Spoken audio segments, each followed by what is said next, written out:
All opinions expressed on any program are those of the producer and or persons appearing on the program and do not necessarily reflect the views and opinions of DCTV. All producers and guests appearing on programs provide information and opinions based on information they consider to be reliable. DCTV does not affirm the completeness and accuracy. All DCTV members agree to adhere to DCTV's statement of compliance and are participants in a community medium forum where they're exercising their freedom of speech.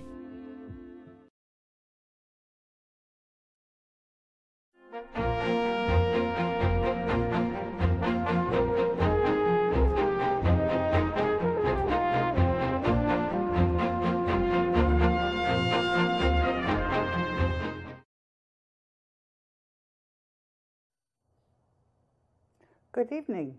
I'm your host, Karen Udis, in this series on the network of global corporate control, and I'd like to thank you. Today's segment is called Storytelling, thanks to DCTV, Carmen Stanley, studio producer and director, Mark Leake, audio and prompter, and Crystal Branton, floor director. I want to respond to criticisms about last week's segment on martial law and slavery. Mike Crash said, "You keep saying the same thing in all of your videos. Tell us something you haven't already said." And Bodie Heimer said, "Karen, by the way, I think you do great work. I've listened to you for a long time, and these recent broadcasts are very monotone and dry and hard to listen to. I understand the challenges, just offering constructive criticism. What you have to say is valued. So I'm going to respond by following storytelling rules, because moving your hearts and minds by telling my story right can change the world. What are storytelling rules? Don't tell a boring story. Do tell a story with a clearly defined villain. Don't pretend you've never had to struggle. Do embrace your past and the experiences that define you. Don't end the story in the middle, and do provide a happy ending. As far as boring story, I tweeted this week, "We are anything but boring around here in the global currency reset." I am not going to be boring because I'm taking direction from all of humanity. We are all going to be free from the banking cartel.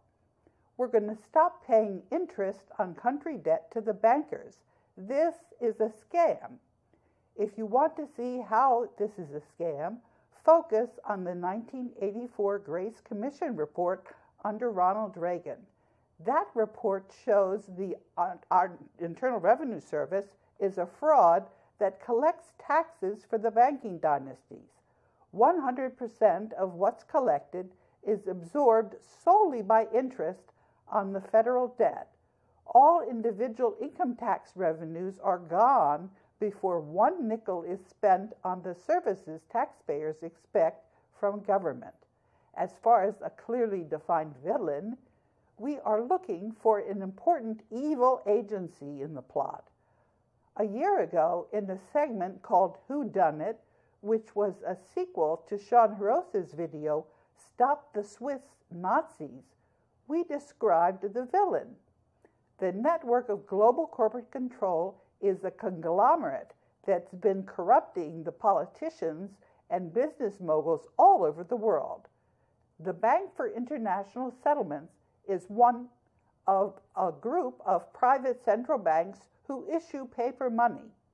In the United States, this is the Federal Reserve.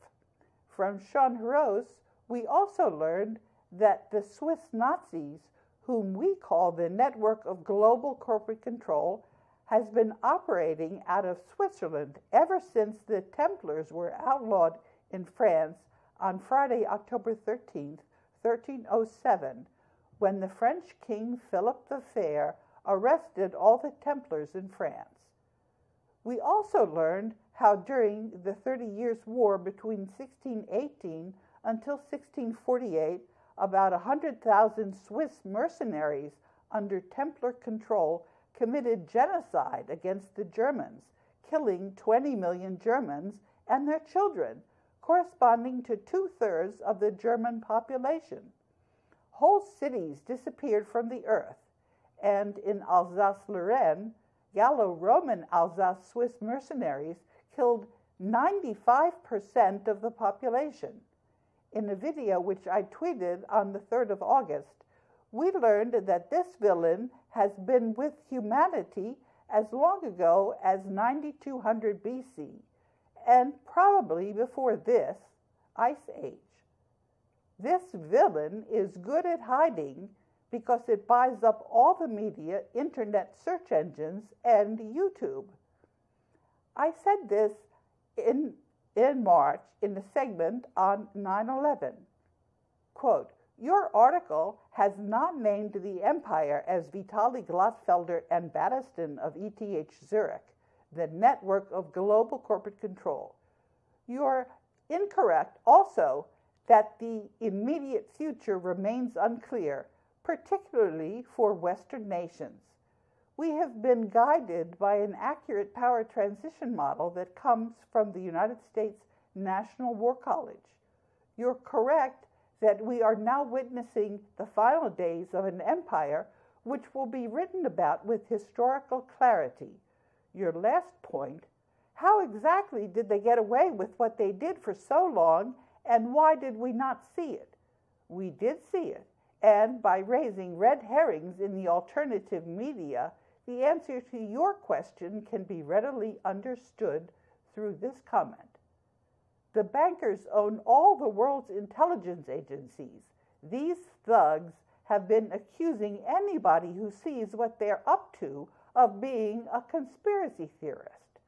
Last week, I tweeted the CIA memo that invented the term conspiracy theorist. I wrote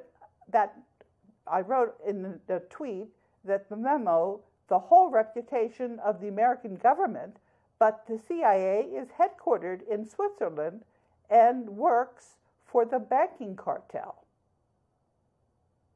In last week's episode, I read you Bengt Carlson's emails. I accused Bengt of being an agent of the network of global corporate control. Bengt was the one who told me about the CIA memo. Bengt was also the one who told me that the Vatican hired the mafia to fire the shot that killed John F. Kennedy. The Banking Cartel thought that because Bengt gave me some useful information, that I was also going to accept Bengt's lies. At the end of July, Bengt sent me the biggest lie, and I called him out on it. This lie is that the Banking Cartel succeeded in stealing back the world's wealth. They did no such thing. As Overseer Mandate Trustee of the Global Debt Facility, I speak for the Board of Governors of the World Bank and the International Monetary Fund. I vote the United States shares on the Board of Governors of the World Bank and IMF. Jose Rizal and Ferdinand Marcos locked up the world's wealth with the Board of Governors of the World Bank and IMF. A very big tweet, which went viral, was when I told the Banking Cartel and Bengt and the rest of humanity. And this was dated the 29th of July. Ray Alpha Omega World to Bengt Carlson. Dear Bengt, there are no successor heirs. Ferdinand Marcos assigned all the assets of the world to the Global Debt Facility. The wealth of the world is not in the estate of Marcos or any of his relatives. Ferdinand Marcos used many pseudonyms. I explained what Jose Rizal did in my previous tweet. It's up to the Board of Governors to authenticate the signatories to the Global Debt Facility, as stated in paragraph 6 of the Bilateral Minesfield Breakthrough Successor Agreement. Humanity's patrimony remains with humanity. Sincerely, and then I signed it as Acting General Counsel of the International Bank for Reconstruction and Development and as Overseer Mandate Trustee of the Global Debt Facility. Bengt answered us in time for this week's segment. Bengt is telling me that the Banking Cartel and its gatekeepers on the Internet are going to interfere even more with our communications. I just told Bengt that it was already too late. I tweeted, "The baton with the world's wealth already went to humanity, and they know where to find me. I said this because I've already told the world's people, and a critical mass believes me about the world's wealth in the global debt facility. The banking cartel is caught flat-footed. Humanity is not relying on command and control to direct us. I'm going to prepare the rest of the paperwork for the global currency reset to wind down the banking cartel in bankruptcy and replace the scam paper currencies issued by the banking cartel with the world's gold. I already told the Fed and told everyone else too, and I did it in a way that it can't be reversed. The legal profession has double-checked what I did, and they know what's done is done. They are refusing to admit this, and I'm rubbing their noses in it. I've mopped up the floor with them. Simply put, there is no legal profession left for these shysters. Meanwhile, the gold belonging to the citizens of the world is going to be minted into national currencies. The network of global corporate control has been exposed as the charlatans they are. The Bretton Woods institutions established to monitor the world's gold as it came out of hiding after 50 years are now in charge, and not that bankrupt network. As for the interference and cutting the links, people, and that includes loyal members of the U.S. military, know to read the documents when I retweet and repost them. Double and triple broken links become viral. The censorship is not very effective, is it? The banking cartel, using its agents in the United States Secret Service, already tried to kick me off the internet once. I was warned in time, and I complained to Ike Leggett, the president of the County Executives of America. I was not kicked off the internet. Bertrand Badre, who was then acting president of the World Bank and used to be a managing director of the World Bank, tried to invalidate the trust containing the world's wealth, and then he issued a warrant for my arrest on Interpol. I invalidated what Badre tried to do. Badre was fired the week after he tried to have me arrested.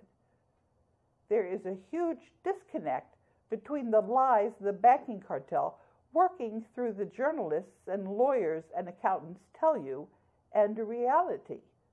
The banking cartel manipulates journalists and lawyers and accountants to create a false theater for its crooked agents to act out on the world stage. The hard work is to help people understand how true it is that all the world's a stage. Behind this facade of normalcy is the network of global corporate control that has bribed and threatened and sometimes murdered the people in secret societies so that they play along with the script.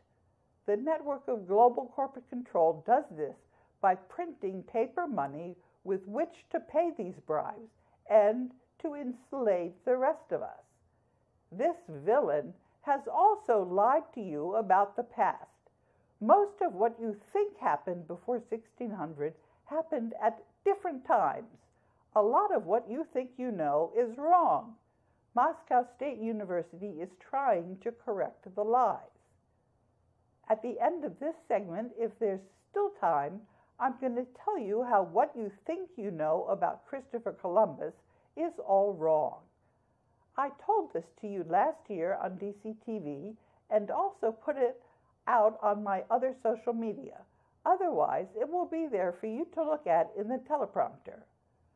I'm going to remind you now of some of my background information and of how the network of global corporate control and the Vatican and the Society of Jesus and the bloodline families have been systematically hiding reality from us. In 1986, I was hired into the World Bank by an Egyptian lawyer named Ibrahim Shihada, who had previously been the General Counsel of the Organization of Petroleum Exporting Countries. I was brought into the World Bank because I wrote a legislative history about the G77, which is 134 developing countries. 1 year after Shihada brought me into the World Bank, Shihada introduced me to the Egyptian representative on the World Bank's board, and I've been working with the board of the World Bank ever since. Now let's talk about critical thinking. The moral of this segment is the importance of critical thinking. It's critical thinking of all of humanity working together as a team that has enabled us to inherit the world's wealth.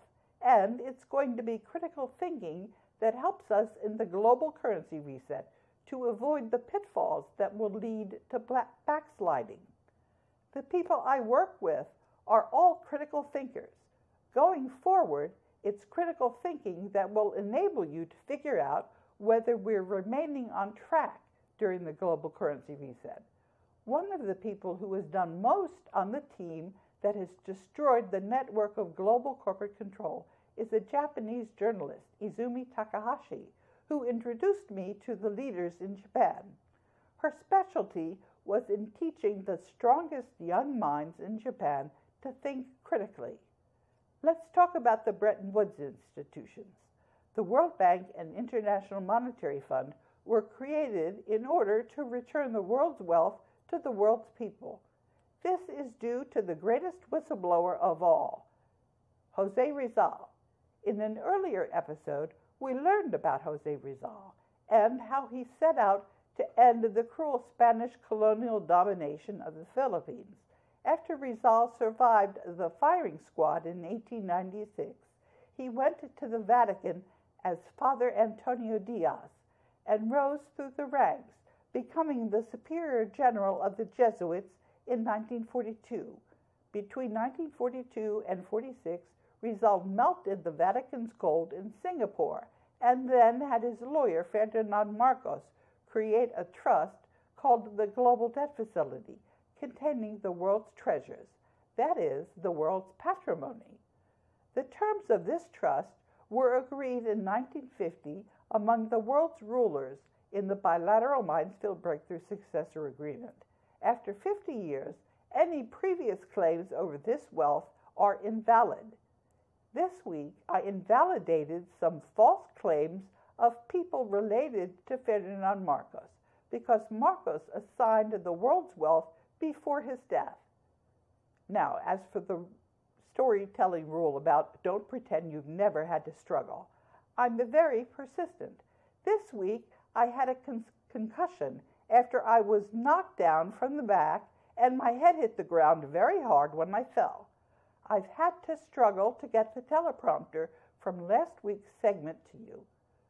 YouTube didn't print the link correctly and prevented me from fixing it. Then Twitter and Facebook broke the link that I uploaded on my social media. The Banking Cartel doesn't want you to know about the Moors. This group of North Africans has been fighting the Banking Cartel for a long, long time. Morocco was the first country that recognized the United States. In the teleprompter, I made sure you learned that it was the North Africans who told us about ancient Greece, which was actually closer to the Middle Ages. In Iberia, another word for Spain and Portugal, the Berbers, now known as Moors, created a highly advanced civilization and culture, famous for its art, architecture, and centers of learning. What's the significance of this? It's to tell you who has been fighting against the banking cartel and who is still helping all of us fight these villains. And I'm providing some reading to you to give you a flavor of my personal struggle against the banking cartel and its agents. I don't intimidate.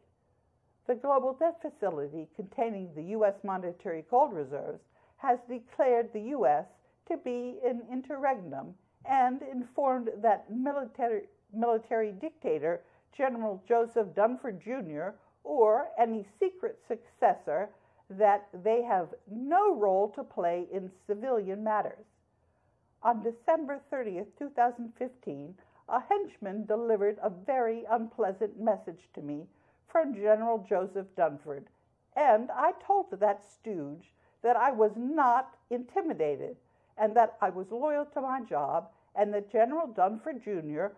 was not in command of the civilian government because the United States was in interregnum. On January 8, 2016, I was attacked by DARPA military scalar technology, and I told the goons administering the attack that not a single cell nor a single mitochondria in my body was going to surrender. I made a full recovery. I informed the public at large of the attacks and threats. I defeated that Vatican agent, Anna von Reitz, attempting to steal the world's assets for General Dunford on the 26th of January 2016. The following day, in a letter to General Dunford, which I tweeted to the world, I held General Dunford accountable for refusing to reinstate Vice Admiral Tim Giardina and Major General Michael Carey after these heroes foiled the network of global corporate control's crime of flying armed nukes from one end of the USA to the other. After General Dunford attacked me in an attempt to steal the U.S. monetary gold reserves for the network of global corporate control, I discussed General Dunford's treason on the next live DC TV broadcast on the 9th of February 2016. It was on that same show that I discussed the corruption in the legal profession. A week later, Justice Scalia was murdered. The corruption in the courts, in the money system, in the legal profession, this is all in plain view. The lawyers are refusing to reply. So are crooked politicians like Donald Trump. When these agents of the banking cartel have no response, even when they know that this is going to put them in default in a commercial lien and result in their bankruptcy, this is the clear admission of guilt. Now, following the storytelling rules, let me make sure to tell you the happy ending. The first thing to tell you is that we, humanity, have really done the hard work, and that is we have figured out what two of our heroes, Ferdinand Marcos and Jose Rizal, did for humanity. They took the wealth that humanity created and gave it back to humanity. I'm delivering what Ferdinand Marcos and Jose Rizal set aside for humanity. Let's talk a little more about the happy ending. How are people responding? They're responding. They know that we are in the global currency reset to replace the scam currencies of the banking cartel. And there's an indicator in the number of retweets that even Twitter is admitting to. The banking cartel is responding with more of the same. Threadbare lies and sock puppets in the comment pages when I upload this on YouTube.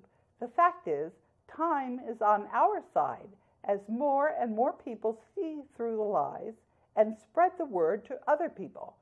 Mind control bogus offers these boomerang as people get mad. I'll show you the latest sock puppet comments on my last YouTube video. I had to switch browsers as the banking cartel tried to keep me from informing you. I'm now recovering from the concussion after I hit my head last week. The people nearest and dearest to me are also subjected to attacks. How? Their glasses were stolen. The optometrist harassed them inappropriately during the exam on the 4th of August for a replacement prescription. Known agents populate my email account with drivel. Is there still progress? How do we know this? Yes, we know there is real accelerating progress because I'm getting through to you and informing you of progress. At the end of this tweet is the latest eye-opener telling us we're very much still on track in the global currency reset. YouTube loves to criticize me for not replying to comments and then erases my replies. Here's an example from Kim Lawley. It was far more valuable that they stole gold, land, chattels, and worse still, our minds. It's these I want, not worthless paper. I voiced my opinion in the groups that this could indeed be a trap. I just couldn't comprehend why you didn't mention it. Why I didn't mention it? I have told people that all their property has been stolen, and states give them worthless, useless warranties instead of the titles to their property, using war powers, because the U.S. has no legitimate government and is in interregnum, and the Constitution of 1789 is not in effect. These war powers show you that the U.S. Constitution of 1789 is not in effect. Good, we seem to have enough time for me to tell you about early American history and Christopher Columbus. I tweeted this over a year ago. I emphasize that by London, I do not mean the British government, which is just another facade, no matter who is in office. I mean that for historical and other reasons, the major operational center of the secret society web is based in London and, to a large extent, Paris, Brussels, and Rome. Also, once again, to understand what has happened in the United States, we have to go back a very long time. The Phoenicians landed there in ancient times, and what appeared to be Egyptian, Phoenician, or Oriental remains were found in the Grand Canyon in the early years of this century, although the knowledge of this has been suppressed.